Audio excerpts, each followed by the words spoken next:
오늘 하나님의 말씀은 칼날 같은 말을 거두고 생명을 보듬는 따뜻함으로 라는 제목으로 말씀을 증거하겠습니다. 본문 말씀은 출애굽기 20장 13절 말씀, 살인하지 말라, 제6계명입니다. 요한일서 3장 15절은 그 형제를 미워하는 자마다 살인하는 자니 살인하는 자마다 영생이 그 속에 거하지 아니하는 것을 너희가 아는 바라 라고 말합니다. 사랑하는 성도 여러분, 참으로 반갑습니다. 호주의 6월은 제법 공기가 찹니다. 아침 저녁으로 서늘한 바람이 옷깃을 파고듭니다. 이 차가운 겨울 공기를 뚫고 일터로 향하셨을 여러분의 일주일이 참으로 애틋합니다. 가족을 위해 내게 맡겨진 팍팍한 삶을 위해 묵묵히 찬바람을 견뎌내셨습니다. 모진 세상 속에서 포기하지 않고 꿋꿋하게 버텨주셔서 참으로 고맙습니다. 오늘 우리가 함께 나눌 말씀은 10계명의 제6계명입니다. 살인하지 말라. 아주 짧고 묵직한 명령입니다. 나와는 거리가 먼 아주 흉악한 범죄 이야기 같으신가요? 정말 그런가요? 주님은 오늘 우리 영혼의 겨울을 비춰주십니다. 그 거울이 비치는 우리의 모습은 어떨까?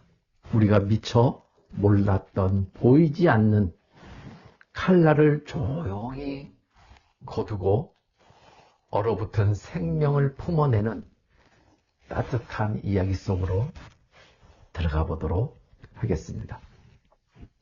첫 번째, 영혼을 무참히 찌르는 보이지 않는 칼입니다.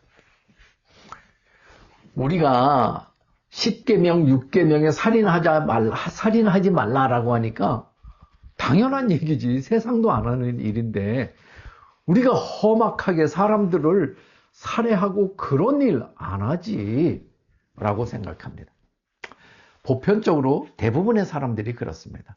그리고 실제로 남의 생명을 빼앗는 행동을 하는 일은 없습니다. 그런데 성경 말씀에 실제로 살인하지 말라, 사람을 죽이지 말라라는 말과 이 말이 오늘날 우리에게까지 전해주는 의미를 좀 생각해 볼 필요가 있는 겁니다. 성경 말고도 세상 법도 사회 룰도 사람 죽이는 걸 금하고 있습니다. 당연히 성경이 넓은 의미에서 문자적으로 사람을 해하지 말라라는 의미를 가지고 있습니다. 그런데 여기서 우리가 자세히 살펴볼 부분이 있습니다. 예수님은 산상수훈에서 이 계명의 진짜 의미를 아주 깊고 넓게 열어주셨습니다. 형제에게 노하는 자, 까닭 없이 미워하는 자도 이미 마음으로 살인한 것이라고 말씀하십니다. 우리가 물리적인 생명만 빼앗지 않으면 살인이 아니라고 안도하며 살아왔습니다. 나는 평생 누구를 해친 적이 없으니 참 다행이라고 가슴을 쓸어내릴 수도 있습니다. 하지만 누군가의 영혼을 깊이 병들게 하는 모든 행동이 살인이다 라고 말하고 있는 거예요. 살아갈 힘을 완전히 뺏겨버리고 낭떠러지로 밀어내는 모든 것이 생명을 해치는 일이다 라고 하는 것입니다. 우리가 무심코 내뱉은 차가운 말 한마디를 가만히 들여다봅니다. 가족에게 툭 던진 뾰족하고 매서운 시선이 있었습니다. 남의 아픔을 아주 쉽게 옮기는 깃틀처럼 가벼운 험담도 있었습니다. 우리가 두 손에 무거운 칼과 총을 들지 않았을 뿐입니다. 때로는 내 무자비한 혀로, 입술로, 내 날카로운 눈빛으로 이웃의 마음을 상하게 합니다. 피가 철철 흐르는 참으로 깊고 아픈 상처를 사랑하는 가족의 가슴에 남기기도 합니다. 너는 도대체 왜 평생 그 모양이니? 너 때문에 내 인생이 다 망가졌어. 이런 칼날 같은 말들은 사람의 육신은 겉으로 멀쩡하게 살려둘지 모르지만 그 사람의 여린 속사람을 무참히 찢고 죽이는 무서운 독이 됩니다. 그래서 한 조사에 의하면 전쟁으로 인하여 죽은 사람들 수보다 독설에 의하여 죽은 사람이 헤아릴 수 없을 만큼 압도적으로 많다라고 얘기를 합니다.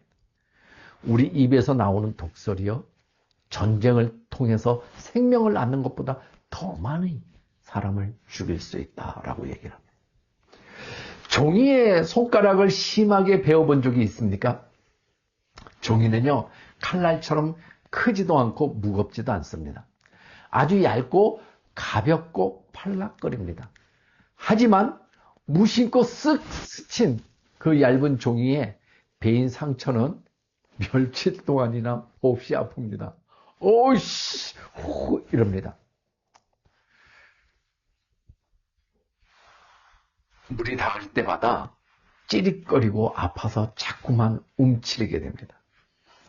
우리가 매일 쏟아내는 말도 이 얇은 종이와 참 많이 닮았습니다. 아주 가볍게 스치듯 툭 던진 말이에요. 아무런 악의도 없어요. 별 생각 없이 그냥 내뱉은 말입니다. 그런데 그 가벼운 말이 누군가의 여린 가슴을 훅 찔러서 베어버린다. 평생토록 물이 닿을 때마다 비슷한 상황을 떠올리게 되는 시리고 아픈 흉터로 남게 된다는 거예요. 하나님은 우리가 서로의 영혼에 씻을 수 없는 상처를 입히는 것을 가장 마음 아파하십니다. 육신의 호흡만큼이나 우리의 영혼의 생명도 참으로 눈물 겹게 귀하기 때문에 그렇습니다. 우리가 세상에서 가장 많이 베이는 곳은 어딜까? 한번 생각해 보는 거예요. 쉽게 말해서 가장 상처를 많이 받는 곳, 내 입술로 독설로 무심코 던진 말로 가장 많이 상처받는 곳, 그곳이 어딜까? 어딘 것 같아요? 저 미운 사람인가요? 저 단체에 있는 사람인가요? 아니요. 우리 가정이에요.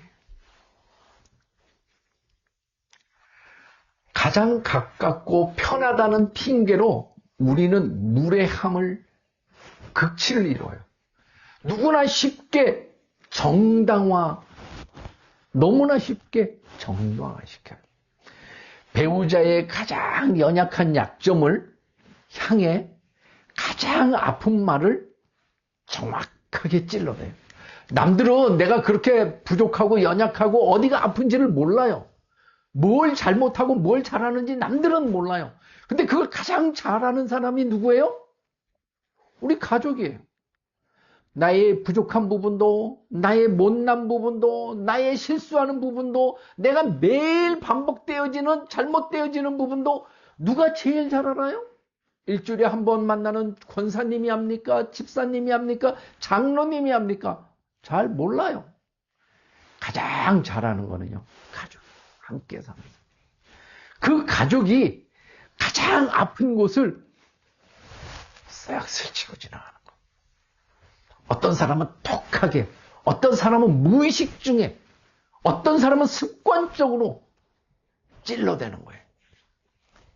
이런 말을 듣고 자란 영혼은, 자녀들의 영혼을 어떨까요? 그 영혼이요, 잔인하게 짓밟히는 폭력에 의해서 쓰러지고 상처를 받습니다. 나를 지켜주어야 할 부모의 그 차가운 말 한마디에 아이의 내면은 소리 없이 죽어갑니다. 나는 너를 사랑해! 사랑하기 때문에 하는 말이야. 근데 그 말이 잔인하게, 차갑게 우리의 가슴을 스쳐 지나간다. 나와 생각이 조금 다르다는 이유로 등 뒤에서 사정없이 수근거리면 난도질합니다. 그게 죽고 사는 일도 아닌데, 나의 옳음을 증명하기 위해 타인의 아픈 허물을 낱낱이 들추어내어 구경거리로 만들어버립니다. 이 모든 잔인한 행동이 영혼을 베어내는 살인이다 라고 예수님은 엄하게 우리에게 말씀하고 계시는 겁니다. 우리의 입술이 누군가를 베는 서늘한 종이칼이 되지 않기를 주님이 안타깝게 바라보고 계십니다. 내 입술에 감추어진 이 보화는, 보이지 않는 칼날은 십자가 앞에 남김없이 모두 내려놓아야만 합니다. 두 번째, 영혼을 말라 죽이는 소리 없는 살인이 있는데 그게 뭔지 압니까? 무관심입니다. 아파서 끙끙거리건 뭘 하건 관심 없어. 살인하지 말라는 거룩한 계명은 단지 남을 직접 해치지 않는 것에만 머물지 않습니다. 함께 살면서요, 가장 힘든 게 뭐냐면 무관심이에요. 내가 무엇을 하는지, 어떤 생각을 하는지, 아픈지 슬픈지 내 감정에 아무런 관심이 없어요. 여기에는 아주 치명적이고 조용하면서 또한 무서운 모습들이 숨어 있는 겁니다. 그걸 바로 무관심이라고 얘기를 해요. 우리가 화분에 맹독을 퍼붓지 않습니다. 망치로 잎사귀를 잔인하게 부수지도 않습니다. 그저 구석에 방치해두고 시원한 물 한 모금 주지 않았을 뿐입니다. 그런데 그 화분은 어떻게 됩니까? 따뜻한 햇볕을 쬐어주지도 않고 단 한 번도 다정하게 눈길도 주지 않고 들여다보지도 않습니다. 화분이니까 저게 뭐예요? 생명이 있어. 저게 뭐 움직임이 있어. 생각이 있어. 행동하겠어. 나 그렇다고 반항을 하겠어. 말을 하겠어. 그런데요, 시간이 지나면 이 무관심한 이 화분의 식물은 어떻게 되겠습니까? 시간이 지나면 그 화분의 고운 꽃은 고개를 숙이고 결국 바싹 말라 죽고 맙니다. 아무런 물리적인 폭력을 가하지 않았지만 지독한 무관심이 그 생명을 서서히 말라 죽이는 겁니다. 내가 언제 당신한테 뭐라고 했어? 내가 언제 뭐라고 했어? 싫은 소리 한 번 안 해. 좋은 소리도 말할 것도 없고 아무것도 상관하지도 않아. 내가 뭐라고 했니? 왜 상처받아? 아무 말도 안 해. 누군가 내 곁에서 깊은 외로움 속에서 매일 밤 숨죽여 엉엉 울고 있는지 생각해 보십시오. 삶의 끔찍한 무게에 짓눌려 살 소망을 다 잃고 캄캄한 벼랑 끝 위태한 곳에 서 있는 이웃이 있습니까? 그런데 우리가 고개를 돌립니다. 나 살기도 바쁜데 나와는 아무런 상관도 없는데 그렇게 생각합니다. 철저하게 외면하고 모른 척 지나쳐 버립니다. 그럼 어떻게 되겠습니까? 근데요, 이런 일들이 가족 안에서도 일어나요. 이웃은 어쩌다 만나요. 무슨 정기적인 모임에 만나요. 잘 모를 수 있어요. 가정이 망가지고 자녀가 망가지고 부부관계가 망가지고 하는데 결정적인 원인이 뭔 줄 아세요? 내가 언제 뭐라고 했어? 나 갈군 적 없고 잔소리한 적 없고 뭐라고 한 적 없고 그런 적 없어. 편하게 뒀잖아 그냥. 나도 괴로워. 그 나도 괴로워라는 말이요. 자신도 죽이지만 상대도 죽입니다. 모두가 다 힘들어요. 따뜻한 말 한마디가 나도 살리고 그 사람도 살려요. 요즘 현대인의 병이 뭐예요? 바쁜 거예요. 생활이 정말 곤해요. 먹고 살기 힘들어요. 쓸 돈은 많고 들어오는 건 적어요. 그 맨날 쪼들려. 그걸 뭐라 그래요? 생활고에 쪼들린다고 그래요. 그래서 그걸 넘어가기 위해서 열심히 일해요. 그러니 어떻게 돼요? 지치지, 힘들지요. 그런 몸으로 집에 들어오면 곤죽이 되는 거예요. 말할 힘이 있겠습니까? 누구 바라볼 여력이 있겠습니까? 나 하나 건사하기도 힘들어요. 그걸 심리적 사망이라고 해요. 정신적 고갈이라고 합니다. 그래서 고갈돼서 난 이제 아무것도 못해. 그 사람에게 어떻게 손가락질 하겠어요? 그래도요, 함께 살려면 선택해야만 합니다. 나 고갈되어서 심리적으로 고갈되고 영적으로 또 정신적으로 고갈이 되어서 나는 아무것도 할 수 없어. 라고 해도요, 내가 무인도에 사는 건 아니에요. 내 옆에 내 사랑하는 아내가 있고 남편이 있고 자녀가 있습니다. 부모는 그래서 강한 것 같아요.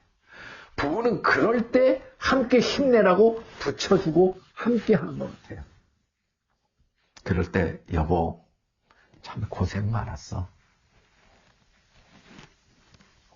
여보 당신 때문에 내가 살아. 내가 이렇게 힘들지만 당신 보고 내가 견뎌. 제가 어릴 때부터 우리 아이들이 성장할 때 제가 꼭 듣고 싶었던 노래가 있었어요. 아빠 힘내세요. 내가 있잖아요. 아빠 힘내세요. 우리가 있으니까. 제가요 눈물로 그 노래 듣고 싶어 했어요. 이게 뭘 얘기해요? 이게 뭘 얘기해요? 우리는요, 무인도에 뚝 떨어져서 나 혼자 밥 먹고 살아가는 고립된 존재가 아니라는 거예요. 이 먼 호주 땅에 살면서 우리는 때로 참을 수 없는 참으로 깊은 고립감을 느낄 때가 많습니다. 이민자의 삶이 대부분 그렇죠. 이 먼 호주 땅에 살면서 우리는 때로 다른 언어, 문화, 낯선 이방 땅에서 이민자로 버티며 살아가는 일이 결코 쉽지는 않았다는 거예요. 겉으로는 다들 씩씩하게 웃고 있지만 속으로는 피멍이 든 채 살아가는 분들이 참 많습니다. 나도 목사인 나도 그런데 성도들은 어떻겠습니까? 누군가 내 마음을 아픈 마음을 알아주기를 나 외로움을 곁에서 다독여 주기를 몹시도 기다리고 있지 않겠습니까? 처음에 그러면 이게 하고 경계하죠. 그러나 한 번, 두 번, 세 번 반복해 보십시오. 마음의 빗장이 열리는 거예요. 우리가 무관심한 우리 모두가 무관심과 사랑을 애타게 기다리는 이 피 마른 목마른 화분들이 아닌가 생각해 보는 겁니다. 오늘 참 수고했어. 그 무거운 짐 지고 참 잘 견뎌냈어. 고맙다. 이 따뜻한 관심 한마디가 죽어가는 생명을 그 자리에서 벌떡 일어나게 살립니다. 그 죽어가는 생명이 누구예요? 내가 말하는 그도 그렇고 말하는 나 자신도 그렇습니다. 나도 죽어가거든요. 근데 이 말 한마디 함으로 그도 살고 나도 살아나요. 무관심의 차가운 방치됨에서 벗어나 내 곁을 돌아보아야만 합니다. 세 번째,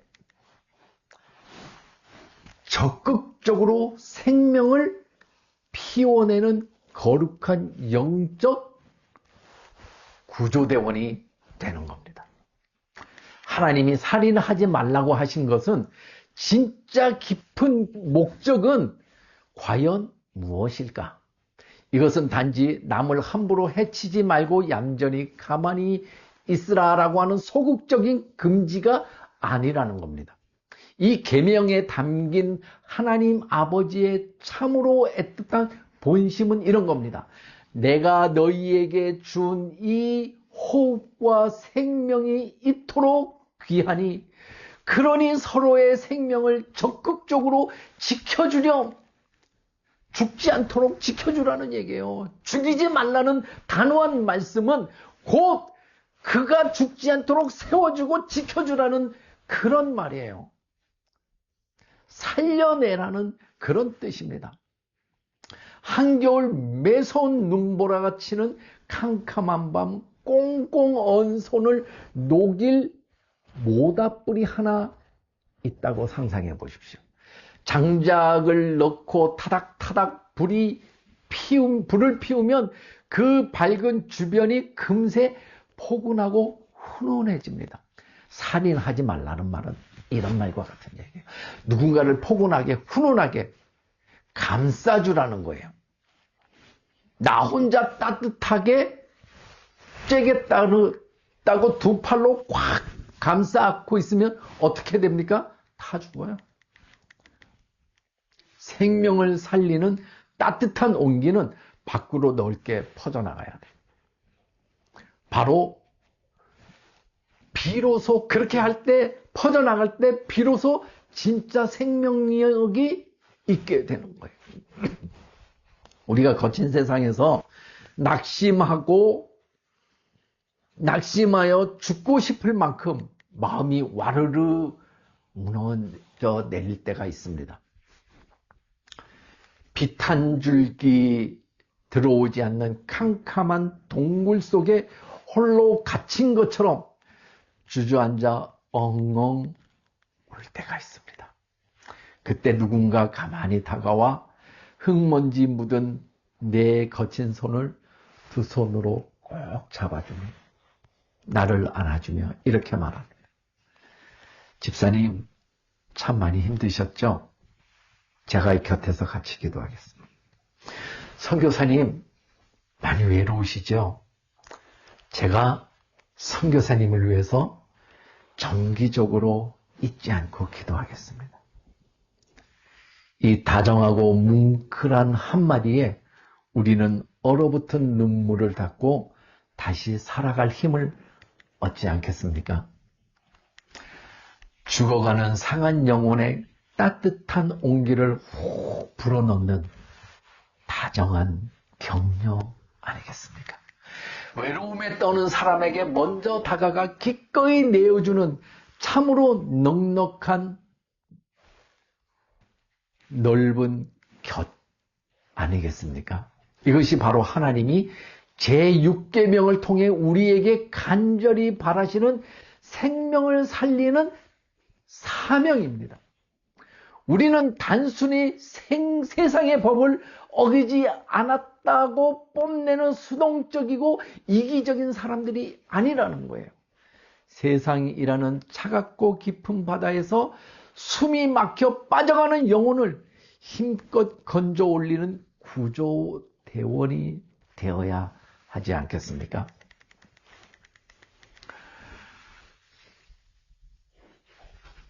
평범한 일상 속에서 어떻게 생명을 살릴 수 있을까?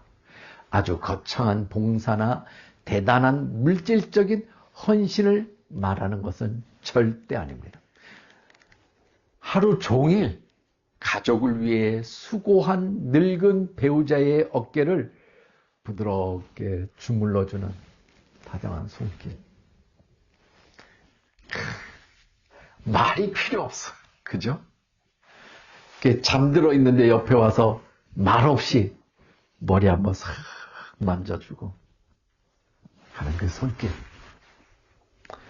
저는 가끔 아내가 잠들면 가서 이렇게 머리를 싹 만져. 그럼 제가 마음이 너무 좋아요.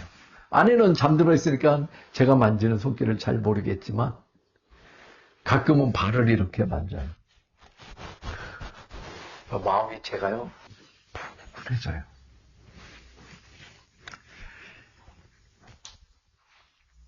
직장에서 큰 실수하여 잔뜩 주눅든 동료에게 조용히 건네는 따뜻한 커피 한 잔. 실패하여 넘어진 자녀를 윽박지르지 않고 묵묵히 등을 토닥여주는 넉넉한 품, 그런 것 아니겠습니까? 이 작고 사소해 보이는 따뜻한 다정함이 차곡차곡 모여 사람들을 살리는 위대한 기적을 만들어냅니다.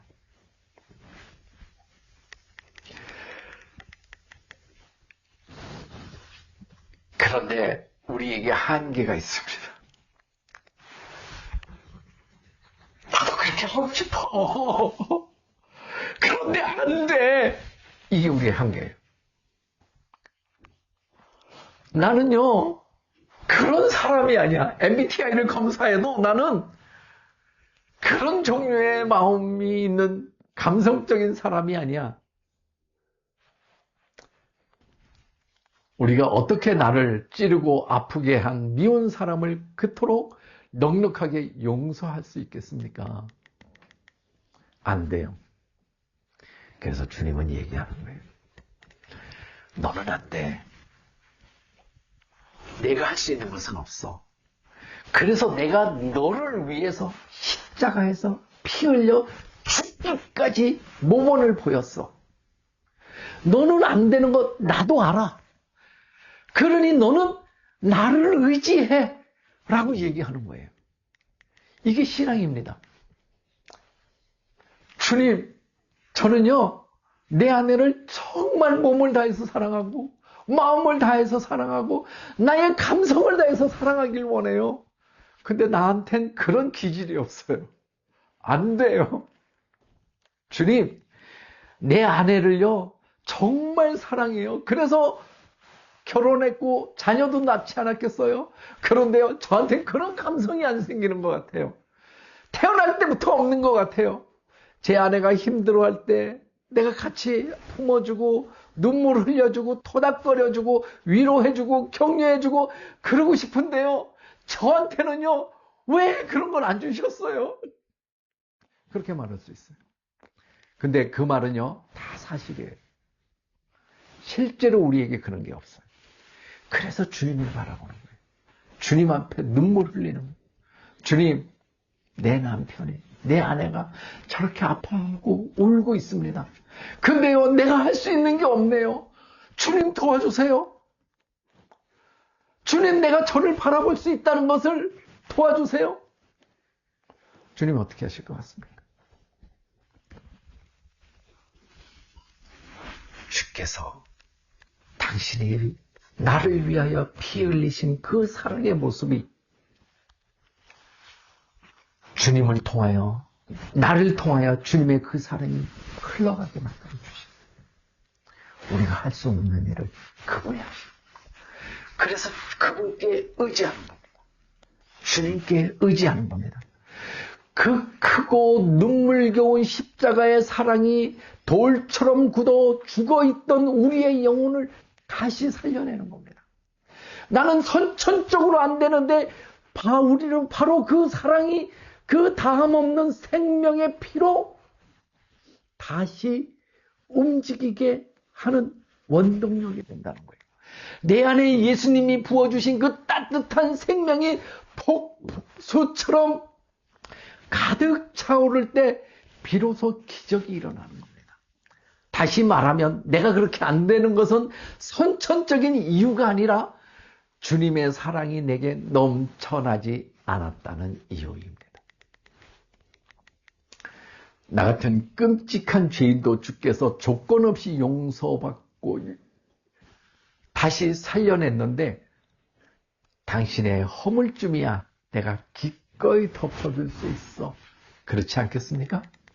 십자가의 사랑만이 우리의 꽁꽁한 차가운 마음을 녹여내어 생명을 피워내는 담비가 됩니다. 이제 결론을 맺겠습니다. 오늘 주신 하나님의 그 상처받은 마음, 말씀을 잘 기억해 보십시다. 오늘 내 곁에서 세상에 상처받고 웅크린 채 숨지겨 우는 또 다른 가여운 생명들이 참 많다는 것. 우리 가족일 수도 있고 구역 식구일 수도 있고 직장의 동료일 수도 있습니다. 우리 옆에 있는 선교사들일 수도 있습니다. 이번 한 주간 거친 세상을 향해 걸어가실 때 이 귀한 생명의 계명을 마음에 깊이 새기시기를 원합니다. 우리 입술에서 누군가를 베어내는 차가운 험담과 날카로운 원망은 온전히 거두어내고 남의 혀를 찌르듯 손가락을 접어 나를 위해 십자가 지신 주님을 가만히 묵상하는 우리가 되시기를 바랍니다. 우리도 기꺼이 서로를 위해 나의 다정함을 아낌없이 내어 줄 수 있다는 것을 믿읍시다. 아무리 미운 사람이라도 내가 아픈 상처를 준 사람이라도 내게 아픈 상처를 준 사람이라도 한 번 더 긍휼의 눈으로 바라보아 주십시다. 여러분의 따뜻한 손길이 닿는 곳마다 꺾인 갈대가 다시 일어나는 기적이 있기를 원합니다. 꺼져가는 등불이 다시 환하게 타오르는 생명의 역사가 우리를 통해 일어나기를 간절히 기도합니다. 얼어붙은 생명을 다정하게 품어주시는 예수님의 이름으로 사랑하며 간절히 축복합니다. 다 같이 기도하겠습니다. 죽어가는 우리를 살리시기 위해 십자가에서 전부를 내어주신 참 좋으신 하나님 아버지, 오늘 남을 직접 해치지 않았다고 안도했던 우리의 얄팍한 교만을 완전히 회개합니다. 무심코 뱉은 차가운 말과 이기적인 무관심으로 내 곁에 소중한 가족과 이웃의 영혼에 피를 흘리게 했던 우리의 모진 마음을 부디 용서하여 주옵소서. 주님, 이제는 십자가의 넉넉하고 따뜻한 사랑으로 내 마음을 꽉 채워 주시옵소서. 내 입술이 남을 찌르는 뾰족한 칼날이 아니라 영혼을 부드럽게 감싸는 약이 되게 하옵소서. 오늘도 어둠 속에서 홀로 울고 있는 이웃의 손을 먼저 잡아주며 예수님의 다정한 온기를 온전히 전하게 하옵소서. 우리를 영원히 살리시는 예수님의 이름으로 기도드리옵나이다. 아멘. 감사합니다. 수고하셨습니다.